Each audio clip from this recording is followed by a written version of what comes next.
संस्थांच्या electric motor pump, wire, transformer, कृषी पंपांचं साहित्य चोरीला जाण्याचं प्रमाण वाढलंय। महाराष्ट्र राज्य इरिगेशन फेडरेशनच्या कोल्हापूर विभागानं याबाबत निवेदन देऊनही प्रशासनानं उपाययोजना केलेली नाही।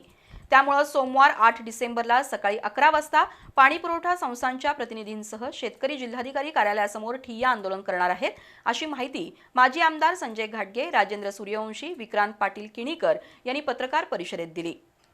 जिल्ह्यातील सहकारी पाणीपुरवठा संस्थांच्या electric motor pump, wire, transformer, कृषी पंपाचं साहित्य गेल्या काही महिन्यांपासून चोरीला जात आहे।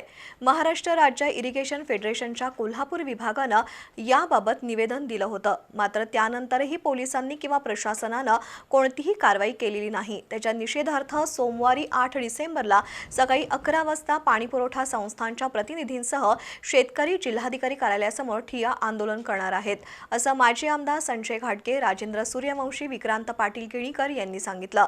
श्री अन्नपूर्णा सहकारी पाणीपुरवठा संस्थेच्या ट्रान्सफॉर्मरची 2 वेळा चोरी झाली आहे। तसंच करवीर, पन्हाळा, राधानगरी तालुक्यातील चोरीला गेलेल्या पाणीपुरवठा संस्थांच्या साहित्याचा पोलिसांनी गतीनं शोध घेणं गरजेचं होतं, पण यंत्रणा असंवेदनशील आहे। दुसरीकडे चोरीला गेलेल्या साहित्यांचा आर्थिक भुर्दंड संस्थेला परवडत नाही, असं माजी आमदार संजय घाटगे यांनी सांगितलं।